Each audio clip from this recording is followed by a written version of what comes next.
ଦେଖିପାରୁଥିବେ ମା ଶ୍ରୀ ଗୁଣ୍ଡିଚା ମନ୍ଦିର ମାଉସୀ ମା ଜଗନ୍ନାଥଙ୍କର ମାଉସୀ ମା ମନ୍ଦିର।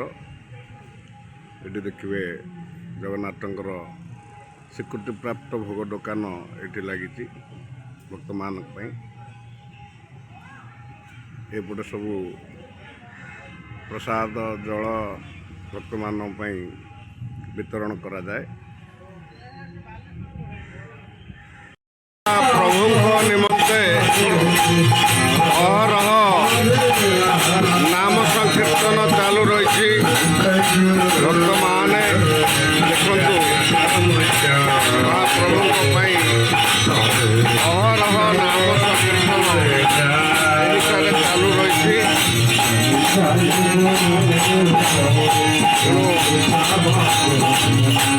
ଗୁଣ୍ଡିଚାଠାରୁ ବାହୁଡ଼ା ପର୍ଯ୍ୟନ୍ତ ନାମ ଚାଲୁ ରହିବ।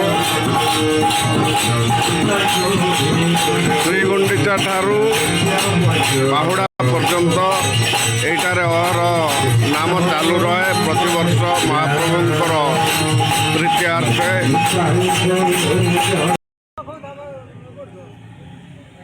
ଦେଖନ୍ତୁ କେତେ ଦୋକାନ ବଜାର ସବୁ ପଡ଼ି ରହିଛି।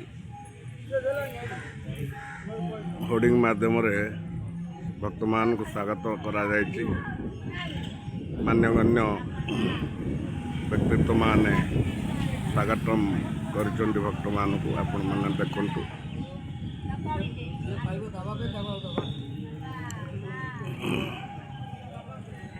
ଏମିତି ଛୋଟ ବଜାରଟେ ଗଢ଼ି ଉଠେ 4-5 ଦିନ ନିମନ୍ତେ ବାହୁଡ଼ା ପର୍ଯ୍ୟନ୍ତ। ତେଣୁ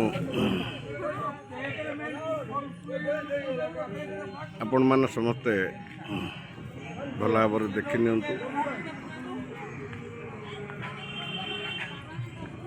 ଆମ ସମାଜର ଅଗ୍ରଣୀ ଭାଇମାନେ ଆପଣମାନଙ୍କୁ ସ୍ୱାଗତମ ଜଣାଇଛନ୍ତି ପୋଷ୍ଟର ମାଧ୍ୟମରେ।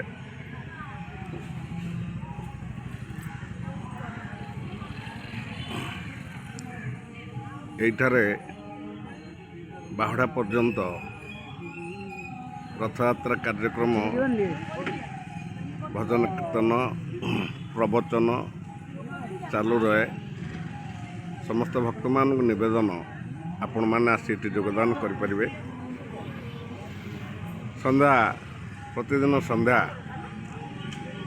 ସମୟରେ ଭଜନ କୀର୍ତ୍ତନ ସହ ପ୍ରତିଯୋଗୀମାନଙ୍କୁ ମଧ୍ୟ ପୁରସ୍କୃତ କରାଯାଏ। ଆପଣମାନେ ଭାଗ ନେଇପାରିବେ।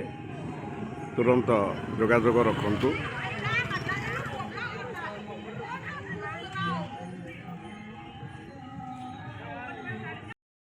ରଥ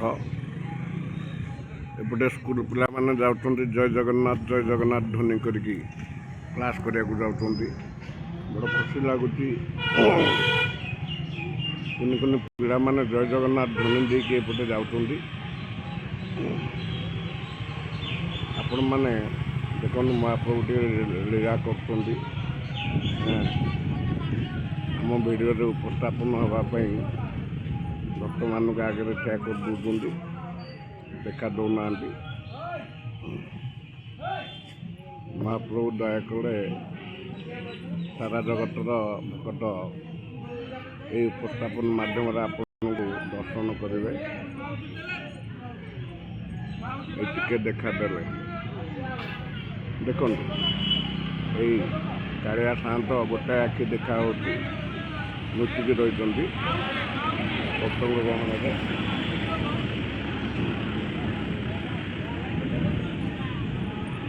ଆପଣମାନେ ଦେଖନ୍ତୁ ମହାପ୍ରଭୁଙ୍କର କେତେ ଲୀଳା।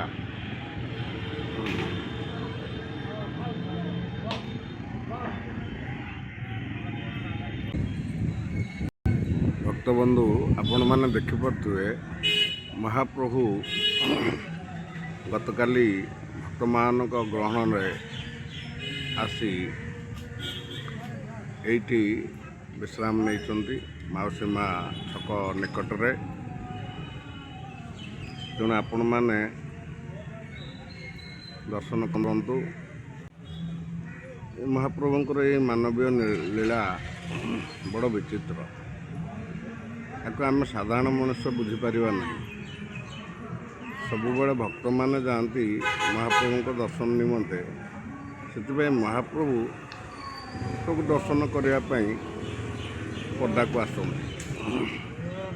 ଜଗତରେ ଏକମାତ୍ର ଠାକୁର ଯେ ତା ଭକ୍ତମାନଙ୍କୁ ଦର୍ଶନ କରିବା ପାଇଁ ପଦାକୁ ଆସନ୍ତି।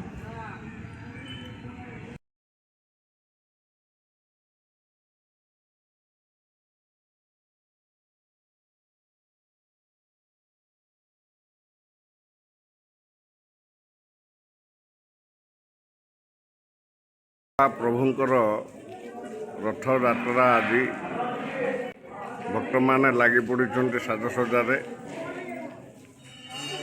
କେତେ ଉତ୍କଣ୍ଠା ସହକାରେ ଅପେକ୍ଷାରତ।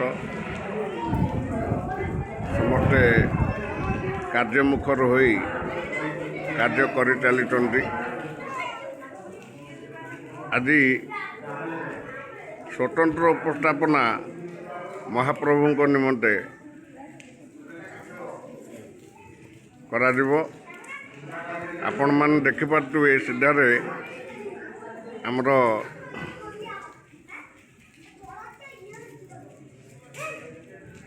କାଶୀ ବିଶ୍ୱନାଥଙ୍କ ମନ୍ଦିର।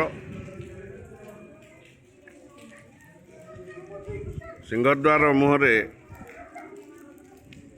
ଭକ୍ତମାନେ ଗୋଟେ କୁନି ରଥ କରି ସଜଉଛନ୍ତି, ଦେଖିପାରୁଛନ୍ତି। ମହାପ୍ରଭୁ ସେଇଥିରେ ଆଜି ଟିକେ ଭକ୍ତମାନଙ୍କୁ ଦର୍ଶନ କରିବା ପାଇଁ, ଦର୍ଶନ ଦେବା ପାଇଁ ପଦାକୁ ଆଜି ବାହାରିବେ। ତେଣୁ ଏହି ଶୁଭ ମୁହୂର୍ତ୍ତରେ ଆମେ ମହାପ୍ରଭୁଙ୍କ ନିମନ୍ତେ ଭଜନ କୀର୍ତ୍ତନ ପରିବେଷଣ କରିବା, ତାଙ୍କ ଭକ୍ତିରେ ନିଜକୁ ହଜାଇବା।